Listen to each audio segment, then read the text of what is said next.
అందరికీ నమస్కారం. గీత పఠనానికి స్వాగతం. నా పేరు రాజేశ్వరి.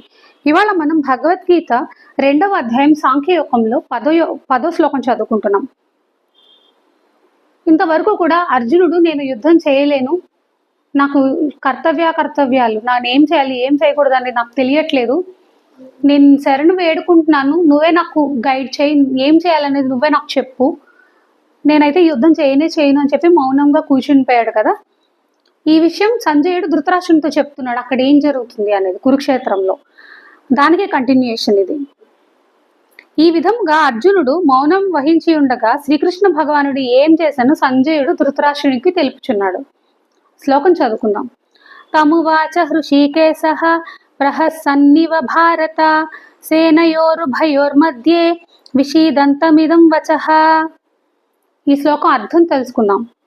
ఓ ధృతరాష్ట్ర, ఉభయ సేనల మధ్య శోక సంతప్తుడైన అర్జునుని చూచి శ్రీకృష్ణుడు మందహాసముతో ఇట్లు పలికెను. ఇక్కడ ఉభయ సేనల మధ్య నిలిచి ఉన్నా అని ఎందుకన్నారు అనేది ఒకసారి గుర్తు చేసుకుందాం.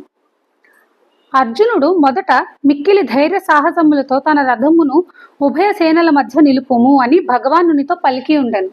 అంతే కదా. ఈ ఈ రథాన్ని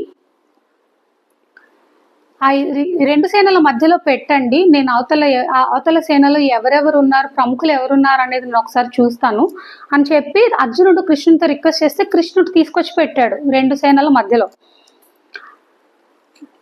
అలా ఒకప్పుడు ధైర్యంగా పలికిన మనిషే ఇప్పుడు ఉభయ సేనల మధ్య నిలిచి ఉన్న స్వజనులను చూడగానే మోహ కారణమున వ్యాకులుడయ్యాను. అంతే కదా.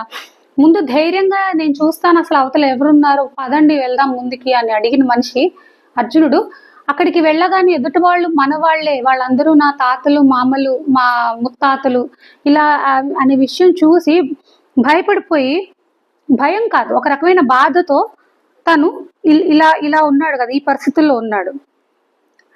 అలాంటి అర్జునునితోనే కృష్ణుడు ఇలా పలికాడు అని చెప్తున్నారు అన్నమాట. ఇక్కడ కృష్ణుడు చిరునవ్వుతో ఇట్లు పలికెను అని ఎందుకు, చిరునవ్వుతో మామూలుగా పలికాడని చెప్పచ్చు కదా, చిరునవ్వుతో పలికాడని ఎందుకు చెప్పాడు సంజయుడు అంటే, భగవానుడు ఏం చెప్పాడు, ఏ భావంతో చెప్పాడు అనే విషయాన్ని సంజయుడు ఈ వాక్యము ద్వారా సూచనప్రాయంగా వెల్లడించుచున్నాడు. అర్జునుడు తన శూరత్వమును వీరత్వమును ప్రకటించుటకు మారుగా శోక సంతప్తుడై భగవానుని శరణుచొచ్చి కర్తవ్యమును ఉపదేశించమని ప్రార్థించెను. భగవానుని నిర్ణయమును వెనుక పూర్వమే యుద్ధము చేయనని ప్రకటించుచున్నాడు. పొంతన లేని అతని చర్యలకు లోపల నవ్వుకొనుచు భగవానుడిలా